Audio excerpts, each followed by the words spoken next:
పార్లమెంట్లో పోలవరం ప్రత్యేక హోదా అంశాన్ని లేవనెత్తుతామని వైసీపీ ఎంపీ మిథున్ రెడ్డి స్పష్టం చేశారు. జేపీసీలో తమ సవరణను లెక్కలోకి తీసుకోపోవడానికి కూడా పార్లమెంట్ వేదికగా కేంద్రంలో నిలదీస్తామంటున్న ఎంపీ మిథున్ రెడ్డితో మా ప్రతినిధి Ramakrishna face to face.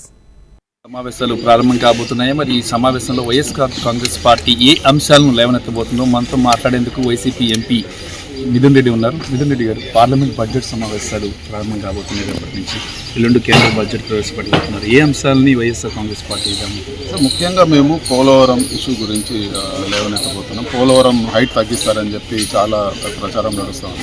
So మేము ఒక డిస్కషన్ జరిగి మాకు గవర్నమెంట్ నుంచి హైట్ తగ్గిమనే గ్యారంటీ కావాలని చెప్పి కూడా మేము అడగడం జరిగింది. అదేవిధంగా విభజన చట్ట హామీలు దాదాపు 10 సంవత్సరాల టైం లైన్ ఉన్నా కూడా చాలా హామీలు నెరవేర్చలేదు. అవన్నీ కూడా ఈరోజు పట్టుబట్టి అడిగాము గట్టిగా. విభజన చట్ట హామీలు అన్నీ కూడా మీరు నెరవేర్చాలని చెప్పి కూడా మేము గట్టిగా అడగడం జరిగింది. అంతేకాకుండా ఈరోజు ఈ డ్రగ్స్ అబ్యూజ్ ఏదైతే విచ్చలవిడిగా డ్రగ్స్ దేశం అంతా ఈరోజు దొరికే పరిస్థితి ఉంది, దానిపైన కాలింగ్ అటెన్షన్ మోషన్ పెట్టాలని. అంతేకాకుండా మార్గదర్శి స్కామ్ ఈరోజు ఎంతోమంది లక్షలాది మంది డిపాజిటర్ని మోసం చేసే పరిస్థితి మార్గదర్శి ఈరోజు ఉంది. సహారా స్కామ్ కన్నా పెద్దది. సో దానిపైన చర్యలు తీసుకోవాలని చెప్పి మేము ఫైనాన్స్ మినిస్టర్ని అదేవిధంగా ప్రధానమంత్రిని కూడా కోరుతాము. పార్లమెంట్లో కూడా ఇష్యూ రైజ్ చేస్తాం. ఆల్ పార్టీలో ఏ ఇష్యూ చెప్పిన పై విషయాలన్నీ కూడా ఆల్ పార్టీలో మేము రైజ్ చేసాం. బడ్జెట్ ఎలా ఉండబోతుంది? ఇప్పటికీ ఎన్డీఏ 10 సంవత్సరాలు అయిపోయింది. నెక్స్ట్ 3rd టర్మ్ కూడా స్టార్ట్ చేసింది. మరి బడ్జెట్ ఎలా ఉండబోతుంది?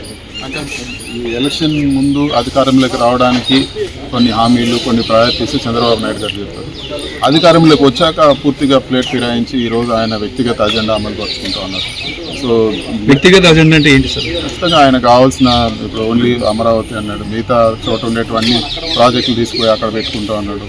ఈరోజు అందరినీ పైన దృష్టి పెట్టలేదు. ఈరోజు వాటర్ గ్రిడ్ పథకాన్ని అన్ని పూర్తిగా పడుకోబెట్టేశారు. హ్యామ్ అంటున్నారు, అవి ఎప్పుడవుతాయో తెలియదు. మెడికల్ కాలేజీలు సగంలో ఆపేశారు. ఈరోజు సీట్లు మాకు వద్దన్న రాష్ట్రం ఏదన్నా ఉందంటే మెడికల్ సీట్లు చంద్రబాబు నాయుడు గారు. ఈరోజు మెడిసిన్ చదవడానికి ఫిలిప్పైన్స్, వియత్నాము, చైనా, యూక్రెయిన్ ఎక్కడికంటే అక్కడికి మన తెలుగు వాళ్ళందరూ కూడా వెళ్తున్నారు. మరి రాష్ట్రంలో వచ్చే 2400 సీట్లు వదులుకొని బయట పోవడంలో అర్థం ఏముందని చెప్తున్నారు. జేపీసీ అంశానికి సంబంధించి కూడా విపక్షాలు లేవనెత్తిన సవరణల్ని జేపీసీలో తీసుకోలేదు ఎన్డీఏ సభ్యులు. మేము వైఎస్ఆర్ కాంగ్రెస్ పార్టీ అసదుద్దీన్ ఓవైసీ గారితో మేము మన వక్ఫ్ బిల్ పైన కలిసి చర్చిస్తున్నాము. సో మా స్టాండ్ వచ్చి ఈ బిల్ని ఖచ్చితంగా వ్యతిరేకిస్తాము. సో మేమైతే ఏవైతే అంశాలు లేవనెత్తామో అవన్నీ కూడా సరిగ్గా పొందుపరచలేదు. సో డెఫినెట్గా మేము వక్ఫ్ బోర్డ్ బిల్లు ఓవైసీ గారు మేము కలిసి డెఫినెట్గా అపోజ్ చేస్తాం. ఈ పార్లమెంట్ సమావేశాలు ఇవన్నీ లేవనెత్తుతారా? లేవనెత్తామండి. ఈ వక్ఫ్ బోర్డ్ బిల్లు ప్రవేశపెడతారు, దాన్ని మేము అపోజ్ కూడా చేస్తాం. గతంలో మీరు మీ గవర్నమెంట్ ఏపీలో ఉన్నప్పుడు మీరు ఒక ఇష్యూని కూడా లేవనెత్తారంటే అంతకుముందు ప్రత్యేక హోదా అంశాన్ని కూడా మీరు పార్లమెంట్లో మాట్లాడామండి. ఇప్పుడు కూడా గత సెషన్లో కూడా ప్రత్యేక హోదా గురించి మాట్లాడాము. మేము ప్రతి సెషన్లో కూడా ప్రత్యేక హోదా అంశాన్ని లైవ్లో పెట్టడానికి మేము ఖచ్చితంగా ప్రయత్నం చేస్తాం.